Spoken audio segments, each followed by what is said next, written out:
Hi everyone, this is Jason Burek of Wall Street from Main Street. Welcome back to another Wall Street from Main Street podcast interview. Today's special guest is a returning guest. Had him on many times. I always enjoy my discussions with him. He's Austrian school economist and best-selling author. He used to have a very popular radio talk show, Charles Goyette. Thanks for joining us again, Charles. Jason, great to speak with you again. Now, Charles, we have so many current events going on, and to get the Austrian School of Libertarian perspective on things, I'd be very interested in hearing. I live right outside of Washington, D.C., so the last week was the Baltimore riots, or the week before, I think was last week, actually. But, we have just amazing things. Baltimore shut down most of this area for at least a day or two. People are scared, worried. There were a lot of people, actually, that were worried that the Baltimore people would start marching on the Capitol, that they would figure out how to get down to the D.C. area. I'm not sure how, but do you think this is a result of, bad progressive politics and bad central planning? Well, yeah. I don't know where else you can look. Actually, to be fair, there are a couple of things going on. These kids that are out in the street, they're unemployed because of central economic planning, because of minimum wage laws, because of the failed state education system. They're out there in the street with no jobs, and it's not a good thing. You remember the case of the guy in Brooklyn or wherever it was that got shot when he was selling, loose cigarettes. Well, whose business is that? How did that become the state's business, whether the guy's, trying to put a couple of nickels in his pocket doing this? But, yes, it's clearly bad economic policy that has these kids, loose and jobless. Unemployment rate is sky high.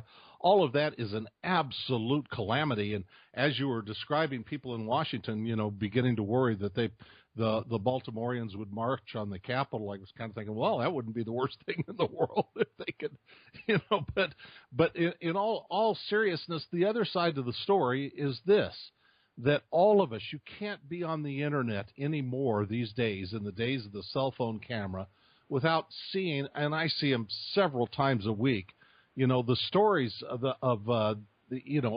cops overreacting, brutalizing kids, shooting people on no pretext or thin pretext of overreaction. And people in the conservative movement, they don't like to hear that. You're supposed to stand by the police no matter what they do. But all of this is just another it's another peg in the story. We have all of these stories about, DNA testing that frees somebody that's been held in prison for 25 years, and the prosecutor finally says, well, yeah, we kind of we thought we could get an easy conviction with this guy, so we went for him, even though he didn't do it. And so, so all of us are prepared to be sympathetic, having seen the YouTube videos of overreacting cops day in and day out. We're prepared to be sympathetic with people who say, well, look, I suspect what happened to the kid in the van in Baltimore was, they threw him in there with his hands behind his back, and they thought they'd give him a rough ride and hit a lot of bounces and, tossed him around unrestrained in the back of that truck just to show him, who's boss and who's tough. So people are prepared to be sympathetic with all of this. The militarization of local policing. This is a consequence of, America's global military profile. The militarization of local policing. But on the other hand, all of our sympathy for people who have complaints like this goes up in a puff of smoke when the response is starting to burn down the CVS drugstore, or when we turn on the TV and guys are emptying the liquor store, through the plate glass window and having a gay old time, robbing stores in the neighborhood and burning the place down and turning over cars and setting them on fire. Then all of a sudden, all the goodwill and the support that people would normally have vanishes. And that's the tragedy of the whole thing, in my view. Yeah, I feel really sympathetic for the poor black people and other minorities that are not doing well economically in Baltimore. I've been up to Baltimore. I have an ex-girlfriend who used to live there, and I used to visit her. And, the city, it's just a disaster of central planning. They've been central planning as long or longer than even Detroit has. And, the infrastructure is just absolutely horrible. I think it's the only city in the United States, Charles, the only large city in the United States that does not have a corporate headquarters for a Fortune 500 company. And there's a reason for that. Sure. There's not a great school systems there. The taxes are so high. There's not incentives in place with new infrastructure and things like that, for a small business or other businesses to want to invest a lot of, capital into there and bring in new jobs and new industries and things like that. We've seen some of these cities that have had problems in the past, like I think Pittsburgh had a lot of problems similar to this a number of decades ago, and, they diversified their economy and they lowered taxes and they figured it out. But Baltimore has been very, stubborn in terms of adapting to the economic climate. And, these politicians, they just keep wanting to raise taxes and increase rules and regulations and things like that. But then you're stuck with, there's tons of boarded houses up in Baltimore. You drive all over the city. There's an enormous amount of boarded houses all over the place. And, you're in one nice neighborhood area, and then you walk one street over or one street back, and you're scared for your life. Yeah, it destroys prosperity, it destroys wealth, it destroys the human spirit, and it's as though Baltimore is in a race with Venezuela or some damn thing to see who can utterly crush whatever resilience of economic life there is in their areas. Venezuela is just setting new world indoor records for the race to the socialist bottom. But Baltimore, you're right. My perspective is it's been very much like that for a very long time, and clearly, Maryland politicians have been some of the worst in the country for a very long time as well. They are. They're listening to the Keynesians, or they're just stubborn, blind ideologues. They don't see that, outside of maybe Montgomery County, which is like the nicest county in Baltimore, where Potomac, Maryland is, and Bethesda and Rockville, those are where the corporations are that are in the military-industrial complex, that are in the military information complex there. Those are where the guys have their country clubs and stuff. Most of the rest of the Baltimore area economy is not Baltimore, but Maryland itself, but also Baltimore is just struggling mightily due to bad central planning. And the funny thing, Charles, is that Baltimore used to be one of the richest cities in the United States. I think at one point it was even more rich and prosperous than New York City because they had an enormous amount of manufacturing and shipping. It was one of the key hubs of the United States 100 years ago or so. And then, all of a sudden, due to the politician, like the same thing as Detroit. Detroit used to be one of the richest cities too. And then things were going so well, the politicians there just said, we can just keep increasing taxes. And they just kept layering things on. And the cost to live there just kept going up. And the money wasn't reinvested, into new houses and new infrastructure. And then eventually, like the middle class who was there, they just left the city. Yeah, I wonder how long the same economic lessons need to be learned and relearned and relearned. You're right about Baltimore being a golden center of prosperity at one time. But, it's the same thing, just comparing, the socialist models, is the same thing in Argentina. Argentina could very well have surpassed the United States in prosperity. Rich, pampas, rich farmland and, cattle and so on that were raised there when the world's, appetite was and wealth was reaching the point where people could afford to have secondary foods of higher protein density, and Europe was a ready market for beef, and yet the socialist model destroyed what came fairly close, but for a few technological inventions, came very close to bypassing the United States. And now look at it, after the Juan Perón and Eva Perón and all of these socialist whack jobs. So I look at these things and these are like test tube models of economic folly. What's going on in places like Baltimore? What's going on in Venezuela? What's going on in Argentina? I mean, you wonder. You just have to wonder how many times do people have to encounter the same old thing before it's there's like a whack on the head and somebody goes, "Oh, I get it. Statism destroys prosperity and human happiness." Yeah, I mean, the regular people, the sheeple, they're brainwashed in government schools and through the mainstream media to not understand what capitalism and free markets are all about. But you have these politicians and other central planners, blind ideologues that even when capitalism does good, they want to look for ways to blame it on blame things on free markets and capitalism.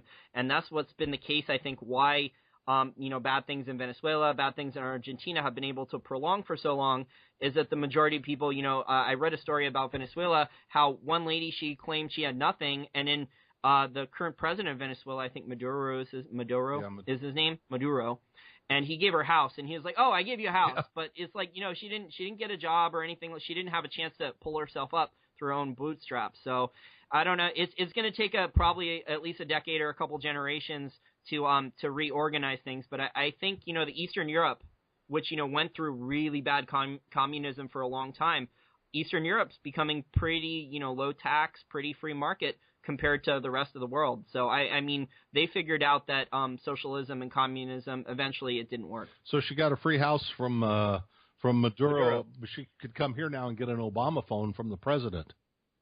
Yeah, and Obamacare and so many other things. Well, I mean, yeah, I guess it's competing for votes. They have to bribe their own citizens in order to get votes so they can. You've put your finger on something important there because it's not really that the politicians are Keynesians. Most of them really don't understand any of this stuff. They have no idea really the intricacies of counter-cyclical government spending. It's just it's a talking point that they've learned somewhere. Going through an American education system or American universities. But it basically provides them a pretext, an argument to do what it is that they wish to do anyway, which is spend money to buy votes, spend money to buy re-election. And so it's infrastructure projects that'll renew the economy. It's we're taking on debt for spending on education. It'll make us all rich. We're going to spend our way to wealth and prosperity. And of course, it doesn't work. But they don't care. They really don't care about the economic sciences. And to give the devil his due, even Keynes said, in the Keynesian model, which you do is if you're counter-cyclical or if you're deficit spending during a downturn, you certainly have to make up for it during boom times and pay off the debt. Of course, they don't care. They don't hear that part of the story. They want cover for their vote-buying activities, and that's all any of this means to them. Yeah, they just care about the short-term political cycle, their election cycle. I mean, they make it like they care about the long-term health of the country or the people, but many of them in reality really don't. They only care about their employment situation. I live right outside D.C., so I deal with people connected to politicians quite often. And, they say these ridiculous statements that like, oh, Obamacare, right? It won't hurt the economy. It's not going to cost us really anything. And it's like, well, there's no such thing in economics, Charles, as a free lunch. So for us to pay for Obamacare, someone's going to have to pay for it, right? It's going to have to be those young, healthier people in my age demographic paying in premiums for either the disabled or the baby boomers who have higher medical bills, right? So it has to be more people paying in than taking out of money, or otherwise we're going to have to print even more money. So it was essentially a tax, and they lied and got it passed because I guess, the majority of people didn't understand what it really was, and they just thought they were getting something for nothing. Yeah, sure. It's an age-old con job. Now, speaking of corrupt politicians, we touched on this briefly. I want to get your opinion on Hillary Clinton. She has so many scandals. Just so many scandals, and yet she comes off like Teflon. Nothing really sticks to her. I mean, maybe the press will bash her for a week or two, and yet she's leading in the polls. Why do you think these politicians who are dishonest people, liars, cheaters, thieves, why do you think the mainstream media gives them such a free pass? Well, because they're sycophants of power. They serve power. The mainstream media. A lot of them don't know any more about economics than Maduro or the politicians that we've talked about. They serve power, and this is the game. So they want to rub shoulders with the powerful and the influential. They want access to politicians. They serve corporate media interests, of course, who have continual requests for protection from politicians in Washington, from competition. I mean, I watched this my whole life. I remember when the TV broadcasters, I'm a lifelong broadcaster, I remember when the TV broadcasters used their collective political might, not the economic products that they deliver to compete, but their political influence. When major market like Baltimore had only, say, 4 or 5 TV stations, those TV stations were powerful forces in those community, and the conglomerates and groups that owned them were powerful forces in the nation. And so they flexed their political power to prevent the American people from having more choices with the deployment of cable. So that you could have, instead of having 4 channels to watch, all with bad programming, you could have 200 to watch, most all with bad programming. And then once the cable operators finally reached a critical mass and broke through, then they started using their collective, not market influence or service or so on. They started using their collective political muscle and the value of their donations and so on to keep other competitors like the telephone companies from coming in and providing alternative services. And so this goes on and on and on, but it's these same corporate entities, the fawning corporate media, as Ray McGovern calls them, the fawning corporate media, that run interference for the state. I have been, someday when we have a longer time for a different conversation, I'll tell you about my experiences covering the unending Dimple Chad election down in Tallahassee. But, I mean, it just, the national news media, the guys whose bylines you see in the national newspapers, the big newspapers that you see on TV reporting the news, all they did during the whole time of that is they run from government office to government office waiting for the next government press release to tell them what the news is. The idea that anybody would go out there and look behind the curtain to see what the Great and Terrible Laws was actually doing is a myth. I mean, it's just they serve power. I'm going to probably show in the Ron Paul documentary that we'll probably talk about before this program is over. I'm going to show a little bit of that. In fact, one name that comes to mind. In fact, I think I might put a video out about this in the next week or so about the lapdog press.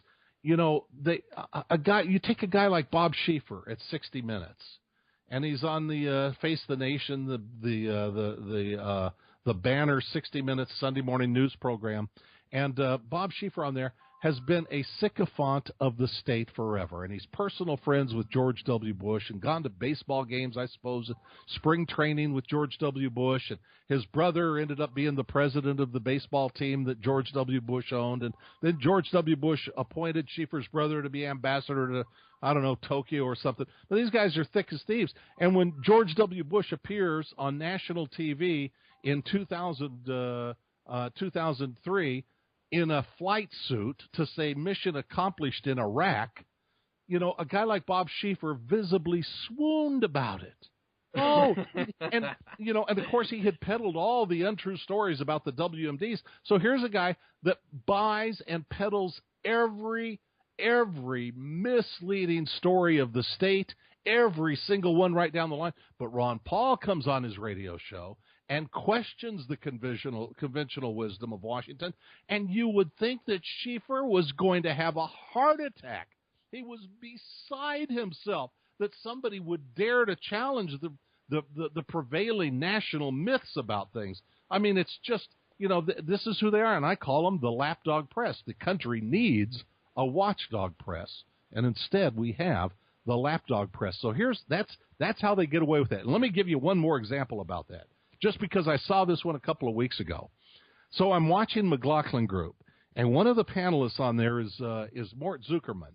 And Mort Zuckerman, by the way, is also a press guy, owns one of the newspapers in New York and U.S. News and World Report, but he's basically a New York real estate billionaire several times over. So what the question going around the panelists that day is well, what will you do if the race comes down, if it comes down to a Jeb Bush and Hillary Clinton race? What will you do? What will you think? And they go around and this is what I do. Now, if I like this, I like her, I like him. And they get to Mort Zuckerman going around the table. And Mort Zuckerman says, if it's Hillary and Jeb, I will go to bed early that night with a smile on my face and wake up in the morning knowing that everything will be just fine either way.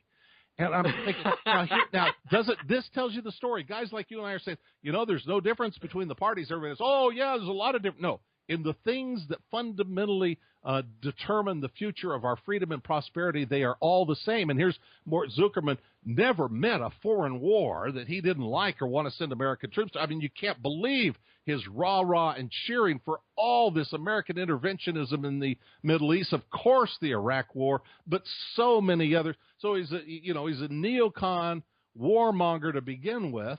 So he loves Jeb and Hillary because they're on the same page about this stuff. And then he is a New York real estate billionaire. Do you think he has a problem with the Federal Reserve and our monetary policies stovepiping money to Wall Street? I guess not. And I think Jason, I think that pretty much tells the whole story. Yeah, I mean, they're really rich and wealthy. I mean, they have money directed towards both parties, so they control both parties. And the investigative journalism, the mainstream media, it disgusts me how bad they are. I mean, most of them have like really slanted political views. They don't do investigative journalism anymore.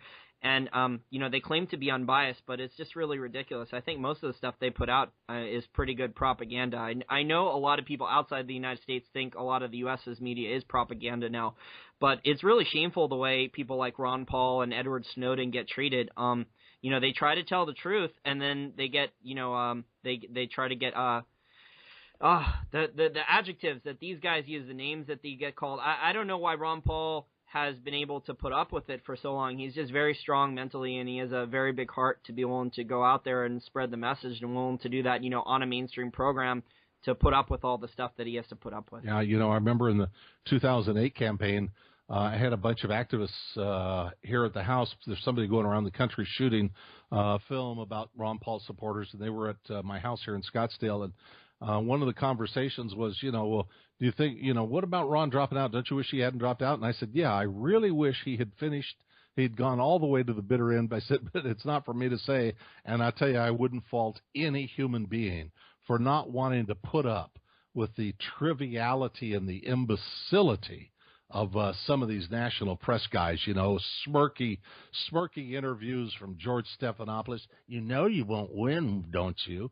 Well, it's so irritating. This is what passes for great political wisdom from political report. You won't win, don't you? Well, Ron knows it's an uphill climb better than anybody else, but his point is to set a freedom movement marching, and he won in that regard. So I don't blame anybody that doesn't want to put up with the nonsense of the American political process, and most especially the American news media and the lapdog press these days. Now, speaking of Ron Paul, you told me earlier this week that you and Ron are launching a new venture. You just started a Kickstarter campaign for a new documentary that you and Ron are co-doing. It's called The Empire of Lies. Tell our listeners about what the documentary is going to be about. Okay, but let me clear up and say I'm doing it, and Ron is not. Ron has been approached many, many times by people that have wanted to do a documentary, and would he make himself available and give, it takes it's a pretty substantial commitment of time to do a documentary like The Fog of War that McNamara was in, a great documentary about McNamara and the Vietnam era and so on. Or there was the Donald Rumsnamara documentary the same fellow did and stuff. It takes a lot of commitment of time. And Ron told me that he's been approached many, many times over the years to participate in a documentary like that, and he has never agreed to do so, and he felt that it was because, he wasn't sure that, the people really understood, what he was talking about in his message. So anyway, after doing radio commentaries on stations all over the country, we did 2 years of 125 radio stations a day, 2 commentaries a day that we worked on together. I brought it up as we were winding that process down, and I said, I probably ought to do a documentary about you. And he told me the story, how many times he'd been approached to do one, and that and I was very, very flattered when he told me that he had always turned down appeals to participate in one, to cooperate with one, and yet that he would do so in this one for me because of his confidence that I kind of understood what he represented, and knew a thing or two about Austrian economics, and the Constitution of Liberty and foreign policy issues and so on and so forth. So I have launched a Kickstarter campaign to raise funds, and I'll tell you why. Jason, as you probably know, I have a long history in the media with major media corporations. And when I originally, when Ron agreed to participate in this with me, I originally thought, well, I'll go out the normal way and just get the thing funded. And I actually started going out and shaking the trees and got some commitments. And I got a little further along, and people said, Charles, you were there for the money bombs. I heard you on the radio shows, on the Ron Paul money bombs. You were helping raise money from the grassroots. Why aren't you raising money from the grassroots in this one? And I thought, The great risk of this is that it needs to be independent. If you go the corporate route, you're always subject to interference and editors, all kinds of problems. So it made perfect sense to me. So I decided I would go to the grassroots, and I would go to the Ron Paul supporters like yourself, and go to people that want the story of the empire of lies told. You mentioned Edward Snowden. Ron's probably will go down in history in the Bartlett's Book of Familiar Quotations. In 10 years, you'll open it to Ron Paul, and it will have his famous quote from one of his books, "Truth is treason in the empire of lies." If you tell the truth in an empire that's built on deceiving the people, if you tell the truth, then you've committed an act of treason. So the quote from Ron is, "Truth is treason in the empire of lies." So I'm calling the documentary Empire of Lies, and I want to explode some of the bubbles. I want to set some of the records straight and get Ron's ideas about where the freedom movement is going in the future. He's very, very positive about all of the young people that, over the course of the last couple of campaigns began to take the story of freedom and the philosophy of liberty to heart. So I'm raising money in this project. We've created a Kickstarter campaign. All you have to do is go to Empire of Lies, or I trust you'll link it someplace, Jason. But we've already hit a couple hundred backers. We just launched it I think a little less than 2 days ago. We're coming up on our third day here in a few hours. We're off to a pretty good start. But the only way we're going to do this is get the story out there, to get everybody to put it on their Facebook page or link it, blog it, text it, Reddit it, push the story around, link it, tell it, share it in any way that they possibly can. Because believe me, this is an absolute grassroots business, and I have people giving $15 and people giving $55 and people giving $100 and I have people giving thousands of dollars. And in fact, Ron has agreed to a private dinner. I'm going to limit it to 20 people so everybody gets personal time with him, but he's agreed to participate and have a private dinner for our top donors. But all that information is available at our Kickstarter webpage, Empire of Lies. At Kickstarter, you Google Kickstarter, Empire of Lies or Empire of Lies, and find out about it. But I really need the people that understand liberty and care about the future of the liberty movement, people that were in the Ron Paul Revolution. I really need their help on this in so many ways, their contributions and their willingness to aggressively share this story, send it to their friends, share it with their friends and family, blog about it, podcast about it, text about it, tweet about it, whatever they can do. I think that will definitely happen. I think almost anything. Ron Paul's books, I read almost all of Ron Paul's books except for the new one on education. And isn't he also writing a book called Empire of Lies too? That's his new book that's coming out, I think, as well. He has a new book coming out. I don't even know what the name is, to tell you the truth. Oh, I think I heard it's going to be called Empire of Lies, but I don't know if I gave up a secret there. But anyway, though, I really appreciate your time, Charles. I'll ask one more question before I let you go. We've just seen the economy, the real economy here in the United States seems to be getting worse. The shale oil boom has kind of turned to a bust, although the oil prices started going up a little bit. But over 100,000 high-paying full-time jobs have been lost in the United States, and those were the main full-time jobs. Do you expect the crazy U.S. politicians, the military-industrial complex, do you expect them to try to maybe start a war, and is that why the U.S. is trying to bait Putin into a war in Ukraine? Jason, I am very, very concerned about it. I am very concerned that they have put seed money in, and they're starting to harvest the results of their seed money to foment, at the very least, prolonged proxy war with Russia. The true backstory that the American people don't even begin to suspect about Ukraine and so on. The true backstory of that is enough to make your skin crawl. Not to mention, we get all this posturing from the Republicans about Hillary Clinton and Benghazi and her testimony and who did what when, but they are still covering up the story about what was really going on in Benghazi, because what was really going on there was running guns to jihadists in Syria. It was Al Qaeda, right? Unbelievable. we're against them in one country and supporting them in another. I think I saw a picture of McCain, right, with taking a picture with them. Right? I don't know if they got that or not, but but Americans are fighting their own weapons everywhere they turn around the world. I mean, all of this is absolute madness. And nobody has talked about it and forewarned the American people for years about it more thoroughly, more completely, more repeatedly than Ron Paul, and he deserves. I'd like to chisel his record of truth. I'd like to chisel that in stone, etch it into the national consciousness, so that maybe we can avoid repeating some of the past mistakes in the future. Well, I look very forward to watching your documentary, and I hope I can help in a small way you to crowdfund it soon. We're actually debating doing our own documentary, but it'll be on a little bit different topics. It'll be mostly on how pervasive corruption is throughout all levels of society in the United States, and maybe, the financial sector and the Federal Reserve and things like that. Something we're discussing at Wall Street for Main Street, and we put some feelers out to some professional filmmakers. You won't have any trouble finding enough material, that's for sure.